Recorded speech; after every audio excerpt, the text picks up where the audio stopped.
Nesse campo aqui que postamos logo no início da semana, temos várias alterações e a nível de leucócito, alterações importantes que foram percebidas por Ronald. E o que foi que Ronald falou, Hélio? Ele falou o seguinte, deu prioridade aqui inicialmente às alterações das hemácias. Ele falou que tem esferócitos, um dacriócito, um eliptócito, uma hemácia policromática e dois neutrófilos hipossegmentados. E aí ele observou que em um deles a gente tem hipogranulação. Interessante aqui é que assim, a primeira coisa é que a gente não tem aqui esferócito nesse campo, tá? Essas hemácias aqui, assim, uma sobreposta à outra, não é um esferócito em si. O esferócito é... A gente vai ver esferócito mais pra frente, então... Mas o esferócito ele é uma célula mais redondinha, menorzinha, com um conteúdo muito intenso de hemoglobina, ela fica muito mais escura. Então, não é. Mas dacriócito tem. E sim, a gente tem policromasia, que é uma bem evidente. Olhando esses dois leucócitos aqui embaixo, ele disse, matou em cima aí. Algumas pessoas confundiram, mas ele aqui acertou. A gente tem dois neutrófilos com hipossegmentação, só que o daqui de baixo ele está com hipogranulação e a gente consegue olhar aqui e comparar muito facilmente com o aqui em cima. Que essa célula aqui, ela tem a granulação presente e aqui a gente quase não tem, ele fica até um pouco mais acinzentado. A gente tem a célula aqui, que é um neutrófilo, que é apenas o lóbulo não se segmentou. E eu quero dizer para vocês que esse paciente é um paciente já com diagnóstico de síndrome mielodisplásica, né, a nossa famosa SMD. E é muito comum a gente encontrar na SMD esse tipo de alteração aí, que é a hipossegmentação, a gente encontra também hipogranulação, que são alterações muito importantes que precisam ir para o laudo, não é isso? Exatamente. E essa forma como esses leucócitos vieram aí ajudou bastante a gente a perceber essa questão da hipogranulação. Chamou a atenção. A nível aí dos leucócitos, essas alterações que a gente observou, a gente precisa reportar também. Assim como as alterações a nível de hemácia, a gente observando que elas são representativas e reais. Devemos estar atentos e com olhos treinados, porque a hipogranulação é uma alteração extremamente importante. Por quê? Porque a função dos neutrófilos, elas estão basicamente em seus grânulos. Se essa célula tem pouca granulação ou não tem a granulação, a sua função, a sua atividade, ela vai estar prejudicada ali na defesa do organismo contra micro-organismos. E você precisa reportar, estar com o olho treinado, a sua coloração também ajuda aí você perceber essas discretas alterações. Esse citoplasma aí do neutrófilo não ficou tão acinzentado, mas às vezes a gente observa também alguns neutrófilos que têm hipogranulação com um citoplasma mais acinzentado. E esse núcleo aí, apesar de estar hipossegmentado, conseguimos observar características de núcleo maduro, núcleo com a cromatina bastante condensada, e a gente tem aí uma coloração mais escura desse núcleo por conta dessa condensação da cromatina, a gente tem uma menor passagem de luz, por isso a gente observa dessa forma. Aqui a gente está com a síndrome mielodisplásica, né? Tem uma anomalia, pessoal, que se chama anomalia de Pelger-Weyck, que faz com que os neutrófilos eles fiquem assim, com o lóbulozinho só um, não se segmenta direito. Então a gente tem essa síndrome, essa anomalia. E aqui na SMD a gente chama isso de pseudo-Pelger, né? Que é tipo uma falso Pelger, que é bem comum. Na SMD a gente pode ter falso várias coisas, pode Sim. ter falso Pelger, pode ter o falso Shiryaki Higashi, então a gente pode ter a pseudo presença aí algumas vezes. E a gente tem aqui, sim, é muito importante estar atento a essas características dos grânulos, tá? Quando ela não estiver presente, a gente tem que reportar no laudo. Nesse caso aí o paciente já tem diagnóstico, mas às vezes o paciente sem diagnóstico a gente tem aqui essa alteração e a gente reportando essa alteração, o médico já começa a pensar que pode ser que tenha a presença ali de uma SMD. Então é muito importante a gente estar atento e direcionar, porque, pessoal, os neutrófilos, quando não tem grânulos, eles não têm a sua função preservada. E se ele não tem a sua função preservada, ele não funciona. E as funções dos neutrófilos estão aqui, ó, nos grânulos. Então, se o neutrófilo ele não tem grânulos, ele não está funcionando. Mas assim, Hélio, a hipossegmentação ela causa muitos problemas. Não, apesar de ser uma alteração que chama bastante atenção, muitas pessoas poderiam confundir essas células com outras, né? Exatamente da linhagem dos neutrófilos também, como o meta, o de baixo pode chamar mais para essa célula também, o de cima poderia parecer mais com o mielo, né? Mas essa não é a alteração, como o Thiago também já falou, mais importante, apesar dela ser bastante esquisita, A alteração que realmente é importante, pessoal, nesse caso, já que a gente já sabe que é um SMD e não uma anomalia de Pelger-Roux, né, é a questão dos grânulos mesmo, né? E foi bem observado aí pelo Ronald Cassani. Ele pontuou as outras alterações, exceto a questão do esferócito, como também já foi colocado. Mas assim, pessoal, a gente de qualquer forma tem que focar, tá? Mesmo não sendo tão problemático, a gente vai reportar quando estiver presente. Ficar atento para não confundir, como ele falou, como meta, como yellow, para não também colocar um desvio ali que também não existe. Então, a gente precisa conhecer essas alterações para reportar no lado, E sempre avaliando todo o perfil. todo o Ex- perfil. Então, aqui a gente tem uma lâmina bem interessante de um paciente com a síndrome mielodisplásica. E a síndrome mielodisplásica, a gente tem diversas alterações muito legais que aparecem na lâmina e ajuda a gente a perceber quando a gente tem uma lâmina, será que essa é SMD e tal? A gente pode ter blast, pode ter também, tem dacriócito muitas vezes, tem a presença de, pode ter macroplaqueta, plaqueta gigante, pode ter diversas alterações. Essa próxima imagem que a gente vai ver aqui agora é da mesma paciente na mesma lâmina. E nesse campo a gente tem aqui dois elementos em destaque e a gente teve a resposta de Carol Almeida Lab, né? Porque a Carol falou, Larissa. Carol trouxe a seguinte resposta: blasto, eritroblasto e dacriócito. Ela apontou aí as 3 alterações que a gente queria de fato que vocês percebessem. Ali a gente tem um dacriócito, que é aquela hemácia em forma de coxinha ou lágrima. A gente já observa que a gente também teve no campo anterior, lembrando que esse campo aí, essa imagem também é do mesmo paciente com a síndrome mielodisplásica. E ali do lado a gente tem um blasto, né, pessoal, que é uma célula jovem, uma célula de grande porte. A gente consegue colocar ali umas 6 hemácias dentro dessa célula. É uma célula que tem uma alta relação núcleo-citoplasma. Observe como o núcleo é bastante grande. A gente tem pouco citoplasma, tem um citoplasma com uma basofilia branda, uma basofilia bem bonita. E por conta dessa cromatina frouxa, a gente também consegue observar um nucleolo, mas nucleolo não aparece só nessa célula e também não é uma regra, tá bom, pessoal? Nem sempre, nem nunca a gente observa aí que algumas geralmente aparecem, mas nem sempre, nem nunca, como a gente tem hoje aqui na camisa. É muito comum em células imaturas, mas também a gente pode encontrar, por exemplo, em prolielo, em prolinfócito, a gente pode encontrar lá no linfócito reativo. Então não é uma alteração exclusiva do blast, a gente não vai. Olhou no nucleolo, blast. Não vai, tá? De forma Precisa alguma. avaliar todas as características da célula, avaliar todo o ambiente celular, avaliar o hemograma, a idade, tudo que a gente tiver do paciente, tá joia? Exatamente. E ali do lado a gente tem um eritroblasto, que nada mais é também, né, do que uma hemácia nucleada. Esse eritroblasto ele tem um núcleo bastante condensado e a gente até pode comparar com o blasto que tem aí do lado com a cromatina frouxa, uma célula imatura.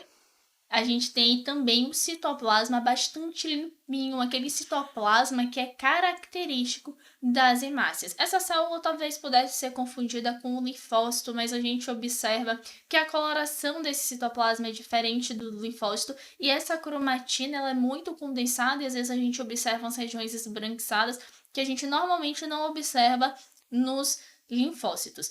E esse blasto, pessoal, à medida que ele for amadurecendo, ele vai perdendo essas características e vai adquirindo as características da célula mais madura, a depender da linhagem que essa célula vai se diferenciar. Se for um blasto que fosse diferenciar em uma célula da linhagem granulocística, por exemplo, um neutrófilo segmentado, à medida que ela for aí seguindo no processo de maturação, esse núcleo ele vai se tornando mais condensado, esse citoplasma vai perdendo a basofilia e vai se tornando um citoplasma mais rosado, um citoplasma mais acidófilo, característica aí da linhagem neutrofílica. É importante, né, Hélio, que a gente tem que reportar no laudo, assim, ter um campo no laudo para cada tipo de célula, não é? Exato.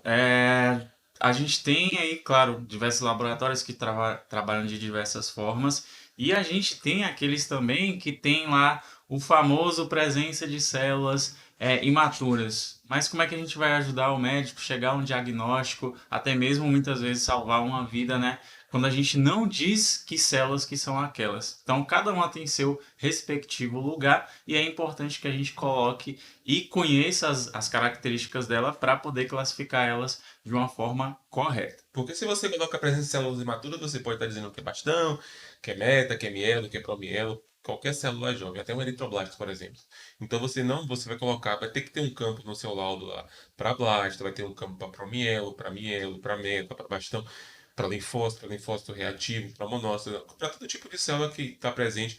Assim, eu sei que não dá para colocar todas as células, mas para blasto, e essas células dos neutrófilos que são os mais comuns de a gente encontrar, precisa ter também. A gente precisa colocar, não pode deixar de ter.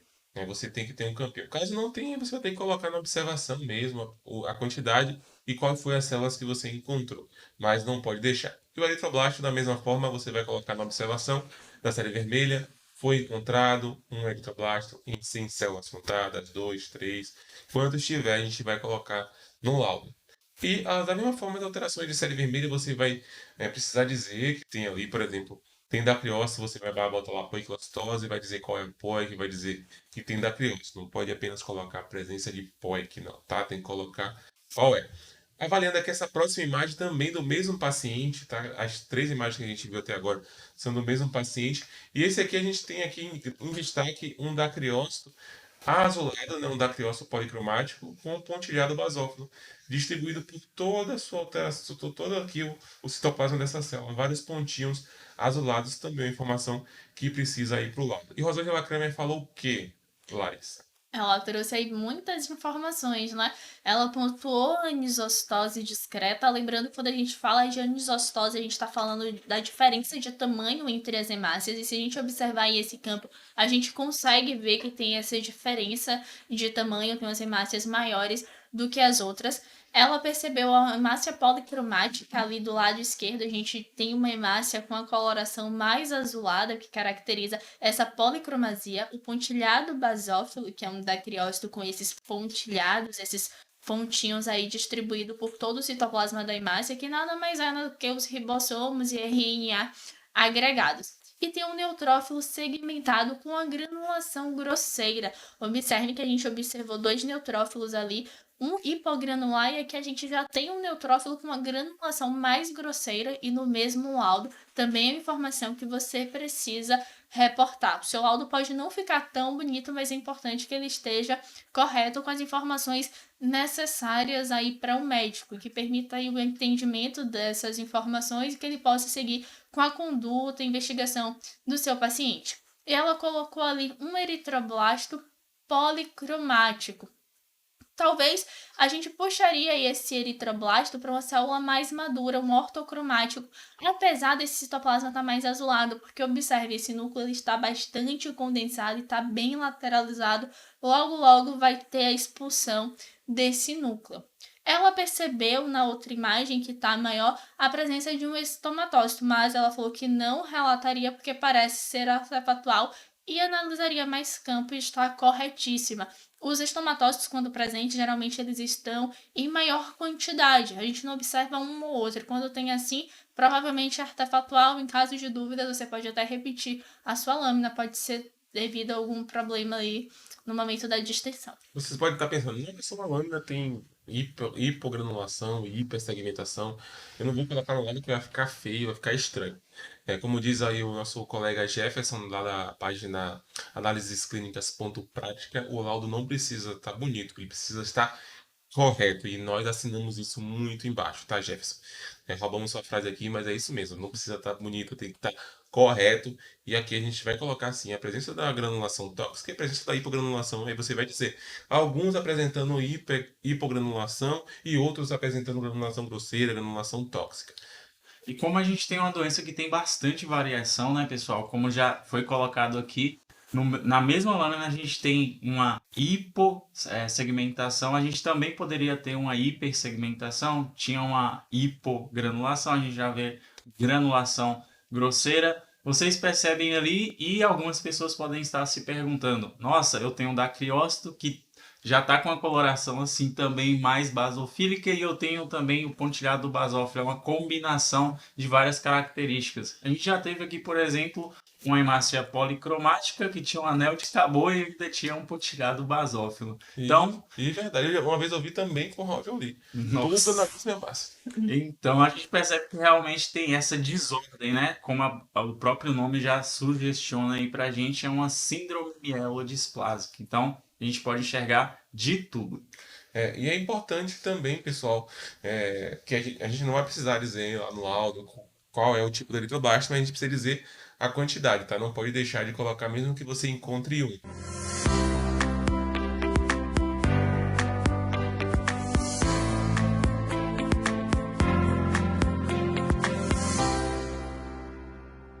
Pra quem não me conhece, eu sou Thiago Alcântara. E eu sou Larissa Santana. Eu sou Hélio Rodrigues. E você está no nosso quadro Resposta do Desafio, Desafio da Semana, que é um quadro onde a gente responde as perguntas, as células que a gente coloca no desafio no Instagram.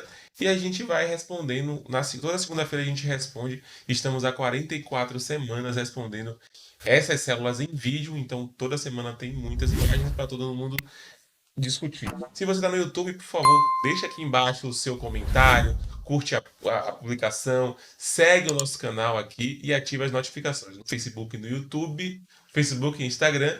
Vocês também, por favor, comentem aqui embaixo, digam o que vocês acharam, que ajuda demais a página a crescer. E exclusivamente para o time Atlas, né, Thiago, né, Larissa? A gente já vai ter os PDFs dessa aula aqui para vocês lá, beleza? Lembrando, né, pessoal, só para reforçar, galera do time Atlas, essas imagens aqui, como as outras das outras semanas, já vai estar disponível para vocês dentro da plataforma, para vocês baixarem todas as imagens no PDF para vocês fazerem suas anotações. Vamos dando continuidade, então, aqui nessa próxima imagem, que também é da mesma lâmina, que veio com a resposta de quem? De Neymar Júnior. Neymar virou agora um cara da hematologia. Brincando. Ney voltou a aparecer aqui com a gente, tá? Ney, ele sempre participa, sempre trazendo respostas muito certeiras. E Ney falou o seguinte, que a gente tem um blasto, né, que é uma célula jovem, que tem a cromatina frouxa. Por ter maior passagem de luz, a cromatina fica mais clarinha, que é o que a gente observa ali nessa célula da esquerda, né, que eu estou apontando agora com o mouse para vocês. A gente tem essa célula aí com uma característica mais, uma célula maior, relação núcleo-citoplasma aumentada, citoplasma com discreta basofilia e uma cromatina bastante frouxa. E do lado, ele falou que a gente tem o linfócito, que é uma célula madura, que tem uma cromatina mais condensada, tem menos passagem de luz e tem a cromatina mais escura por conta disso. Então a gente tem um linfócito. Uma imagem bastante didática, porque a gente pode comparar aqui células com características totalmente diferentes. E o que a gente sempre fala de cromatina, a cromatina frouxa, a cromatina densa. E às vezes o pessoal tem dificuldade, mas aqui a gente consegue visualizar bastante. Cromatina frouxa é uma cromatina mais jovem, uma cromatina imatura, e por conta disso a gente tem uma maior passagem de luz, porque ela é mais espalhada. Já a cromatina condensada já é uma cromatina madura e a gente tem uma menor passagem de luz, a gente vê uma coloração de núcleo dessa célula mais escura. Uma das diferenças aqui entre uma célula jovem, uma célula imatura e uma célula mais madura. O que chama a atenção também nessas três imagens que a gente observou desses pacientes, pessoal, é a quantidade de plaquetas que a gente praticamente não observa nesses campos. E na síndrome mielodisplásica, a gente pode sim observar a plaquetopenia. Às vezes vem também plaqueta gigante, macroplaqueta. Pessoal, na SMD tudo pode acontecer, tá? Você vai ter alterações displásicas e as alterações displásicas elas acontecem de várias formas, de vários jeitos e traz um laudo muito recheado, uma lâmina muito recheada de alterações que precisam ir para o laudo, não é isso, Hélio? Exatamente. Outra coisa que chama a atenção, né, pessoal, é que a gente não se apegue somente a uma característica. Observe esse blasto, por exemplo. Muitas pessoas poderiam confundir ele até mesmo com um linfócito reativo, porque a gente tem um detalhe aí do contorno dele das hemácias, apesar de não estar tão perfeito realmente como a gente enxerga geralmente naquele linfócito reativo, né, que a gente chama de monocitoide também, porque ele consegue fazer esse contorno bem legal. Mas a gente tem outras características que já foram comentadas aqui do blasto também, a questão de ser uma célula bastante grande em relação, e aí a gente já pode comparar as duas, né? A gente tem um linfócito que é bem regular, quase sem citoplasma, tem uma basofilia já mais intensificada, E esse blasto aí a gente observa essa irregularidade e o que chama mais atenção realmente, gosto bastante dessa coloração de cromatina aí, bastante rosada também. Outra coisa que me chamou a atenção, que foi comentada aliás nas outras imagens, da anisocitose, onde a gente consegue perceber aí que a gente tem realmente, apesar de não ter muitas, mas tem hemácias que são menorzinhas e outras que são estão com um tamanho já bastante alterado. Então, dá para a gente sempre fazer essa comparação, né? Show de bola. Vamos continuando nessa imagem, pessoal. Ela foi cedida pra gente por nossa querida Dulce, também membro do time Atlas. Dulce, ela de vez em quando pega umas alterações legais. Por se tratar de uma alteração bem rarinha, a gente trouxe aqui para vocês, tá? Mesmo não estando na minha coloração perfeita do jeito que a gente gosta, mas ela vem ali. E Maurício.catar, que está sempre presente. Maurício contribui muito aqui com a página, com suas respostas sempre muito, muito corretas. E Maurício, parabéns, cara. Você realmente tem um diferencial. Aproveite e vamos para cima. Ele falou que tem neutrófilos segmentados com inclusões de Mayhew. Cara, ele percebeu isso. Por que ele percebeu isso? Assim, muita gente colocou lá no Instagram dizendo que era corpo de Dolly. Mas parece, tá muito difícil mesmo diferenciar. Mas o que vai te falar muito a favor são as alterações que a gente encontra no ambiente celular, no todo. Por exemplo, é, quando a gente tem corpo de Dolly, normalmente é uma alteração que vem associada ali com desvio, com granulação tóxica, granulação bem grosseira, que é o que a gente não está observando ali. Mas a gente está vendo um neutrófilo, que ele diz que está com hipogranulação, mas foi por conta da coloração. Não está sem grânulos, foi só coloração mesmo, tá, pessoal? Aqui a gente tem o neutrófilo, que está com grânulos finos ali, e que está com a inclusão azulada, associada à presença de várias macroplaquetas, que é bem comum de a gente encontrar nessa síndrome, né, na síndrome de May-Hegling, que é uma alteração genética, tá, muito rara, e por ser rara, é muito pouquíssimo vista, e a gente decidiu trazer aqui para vocês já começarem a reconhecer essas alterações. E, pessoal, precisamos estar com o olho, né, treinado, bastante treinado, para a gente reconhecer essas inclusões que às vezes aparecem discretas, e se você não tiver atento e também com conhecimento em relação a essas inclusões, pode até passar despercebido. Além de ter macroplaquetas, uma das características dessa síndrome também é a presença de plaquetas gigantes, então a gente também poderia estar vendo essas plaquetas gigantes, apesar desse campo aqui a gente não está vendo apenas as macroplaquetas. E essas inclusões aqui, pessoal, são formadas por conta do retículo endoplasmático destruído. E a gente observa só em neutrófilo? Não, a gente poderia também observar em outras células, como por exemplo eosinófilo e basófilo. Porém, você vê isso em basófilo é muito difícil por conta da granulação, a granulação bastante grosseira. Então fica mais difícil a gente observar, a gente geralmente percebe mais quando a gente tem no neutrófilo. A gente trouxe aqui também a passagem do livro do Dr. Márcio Mello, que ele é um livro de hematologia dele muito legal, que é um atlas que traz muitas alterações também. Além de ser um atlas, também é bem prático, traz várias coisas legais. Que ele trouxe o seguinte, ele falou o que, Hélio, aí pra gente? É um livro realmente que a gente costuma utilizar bastante aqui, né? Pela questão que o Thiago levantou, tem bastante coisa que a gente leva para a prática, a gente não observa isso na maioria das nossas referências. E essa passagem aqui ela é bem interessante porque, como a Larissa já falou, o Thiago também já falou, a gente acompanha o perfil da lâmina e aqui tem essa seguinte passagem que diz o seguinte: o corpúsculo de Maellin é uma inclusão de coloração azulada aderida à parede celular dos neutrófilos. Contudo, como foi colocado, pode ser observado também nos eosinófilos, basófilos, porém nesse último, né, pela questão da sua granulação bastante intensa e grande também, seria mais difícil da gente observar nos basófilos. Também é colocado, ela está associada à existência de macroplaquetas, que a gente conseguiu ver aqui. Plaquetas gigantes não está nesse campo, mas provavelmente era uma alteração também. Bem como o surgimento da plaquetopenia, né?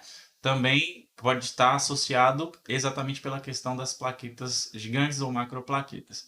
É uma condição autossômica dominante que corresponde ao retículo endoplasmático destruído, degenerado, geralmente assintomática e sem leucocitose e desvio à esquerda. A semelhança com o corpúsculo de Doyle é muito grande, porém o corpúsculo de Maellin é mais proeminente. E ele falou ali também, ó, que normalmente não vem leucocitose, não vem desvio. E isso ajuda a gente também a perceber que não é tão comum a gente pegar um paciente com corpo de Doyle sem ter desvio, sem ter granulação tóxica, sem ter alterações degenerativas em neutrófilos. Então, entender também a parte teórica da coisa nos ajuda na hora de fazer a avaliação da lâmina. E é aquilo, né, pessoal? Muitas vezes a célula não quer contar pra gente quem é ela, que alteração que é aquela, mas a vizinhança, as outras células, as outras alterações vão nos dar essas dicas, né? Como se fossem realmente vizinhos contando pequenos segredos daquela pessoa. Fofoca, né? É isso mesmo. A Ah, outra imagem postada aqui durante a semana, a gente focou nas alterações eritrocitárias e a gente trouxe aqui a resposta de Fernando Cardoso, o que foi que ele disse, Hélio? Ele disse o seguinte: a gente tem ali uma leucopenia, anisocitose, microcitose, presença de macroplaquetas, poiquilocitose, e aí, como também já foi colocado, a gente tem que falar que alterações de hemácias são aquelas, né? Aí ele citou aqui: predominando esferócitos, aparecendo alguns dacriócitos, presença de policromasia, sugestivo de esferocitose hereditária, pois essa anemia é caracterizada pela presença de hemácias microcíticas e com alta concentração de hemoglobina. Hemácias normocrômicas, que seria um detalhe que não é necessário, já que elas estão normais, porém concentradas e sem palidez central. essa parte aí de. A gente não tá vendo o ar e tal, mas assim, se a gente pudesse virar essa imagem, a gente conseguiria ver. Então, essa informação do final aí a gente pode deixar pra lá, não precisa nem ficar muito se ligando nisso, porque a gente acaba que. É tanta informação, se a gente ficar ligado nisso aí, acaba que a gente perde muito tempo. Mas a resposta de Fernando tá muito boa, muito completa, ele falou tudo que tinha que falar. E a gente observa assim que a gente provavelmente tem uma esferocitose hereditária porque tem mais de 70% do campo de esferócitos. E esses esferócitos, eles é, causam anemia, né? A anemia hemolítica ali, por esses esferócitos, a gente tem um monte de esferócitos. Esses esferócitos são as células que elas não conseguem se manter ali por 120 dias. Ela normalmente ficou muito menos, 50 dias, 60 dias. E a gente está tendo uma hemólise constante, uma destruição constante de hemácias. E a gente consegue observar a policromasia por conta disso, né? Porque a gente tem uma medula óssea trabalhando muito, e aí a gente tem a formação de hemácias e acaba se liberando algumas hemácias em maior quantidade de jovens, que no caso é o reticulócito, que quando corado com corante hematológico normal, ele fica assim, policromático. Depende do reticulócito, não é todo que fica assim, tá? Aqueles reticulócitos, quanto mais jovens, mais policromático ele fica, a gente consegue observar mais azulado. Uma coisa interessante, sabe o que que é, pessoal? Muitas vezes os médicos eles preferem tirar o baço do paciente em casos de esferocitose hereditária, porque ele diminui essa anemia hemolítica, essa destruição tanta de hemácia. Porém, a gente começa a observar outras alterações a nível de sangue periférico, como, por exemplo, a presença de corpúsculo de Raugeolia, alguns esquizócitos, queratócitos e tal, quando a gente tira o baço. E a gente observa essas alterações aí quando o paciente retira o baço, porque o baço é onde é onde acontece ali o controle de qualidade dessas hemácias. Essas hemácias com alterações, deformadas, envelhecidas, são fagocitadas ali por macrófagos presentes principalmente no baço. Por isso, quando o paciente retira o baço, a gente já observa uma quantidade maior de corpúsculo de Raul-Joly. E bem pontuada que é a questão dos esferócitos, que a gente observa em grande quantidade mesmo nessa lâmina. E observe que os esferócitos, só para lembrar um pouco sobre as características da célula, são hemácias esféricas, como o próprio nome diz, e por conta disso a gente não observa o halo central. Geralmente tem uma concentração aí maior de hemoglobina, a gente observa uma coloração bastante intensa dessas hemácias e elas também têm um tamanho reduzido, como a gente observa aqui nessa imagem. E uma coisa importante também, pessoal, que a gente precisa sempre estar correlacionando com as informações numéricas fornecidas pelo hemograma, né, pelo nosso equipamento. Quando a gente tem casos assim de esferócitos com a quantidade aumentada, geralmente a gente observa a elevação do CHCM. É uma das poucas condições que a gente tem a elevação real de CHCM. Então, ao invés da gente ter aqueles 33%, né, de hemoglobina que vai preencher as nossas hemácias, é quase que totalmente, não dá para ver a olho nu, mas é quase que totalmente tomado aí toda a hemácia. Certamente vai estar representado aí em todos os outros campos, essa quantidade que foi colocada, a gente encontra geralmente 70, 80% dessas hemácias com essas características.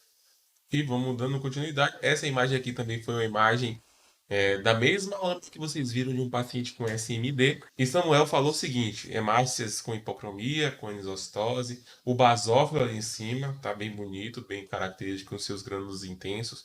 Falou que também tem um blasto bem tradicional aqui embaixo. É aquele blasto clássico, né? A relação nucleocitoplasma plasmamentar, citoplasma basofílico, notícia frouxa, núcleo evidente. Falou também que a gente tem ali um blasto apresentando bilobulação de granulação fina, que é sugestivo de uma M3. Nesse caso, é um SMD, não é M3. A gente tem esse blasto bilobulado aí, tá? Tudo pode acontecer na SMD, e aconteceu a presença desse blasto. Ele falou também que tem plaquetas gigantes e macroplaquetas, e é isso que a gente observa. Ali embaixo, eu estou mostrando com o mouse, a gente tem macroplaquetas, que são plaquetas grandes, porém menores que o tamanho das hemácias. E em cima, uma plaqueta grande, quase do tamanho do basófilo, acho que até maior ali, e uma plaqueta gigante, porque ela ultrapassou o tamanho das hemácias. Informações também importantes para irem para o laudo, principalmente para um paciente que tem uma plaquetopenia. Show de bola. Como a gente estava falando, né, em outras imagens, a gente viu outros blastos também. Não seria realmente, pelo menos se a gente não tivesse essa informação de SMD, não seria a principal informação aí da LM3, porque a gente teria uma maior quantidade também desses blastos com essas características que tem que ser descrita, né? Porque não é uma característica da maioria dos blastos que a gente tem em diversos tipos de patologias. E aponta para uma direção, né? Quando a gente tem uma alteração, ela aponta para uma direção, a gente precisa dizer isso.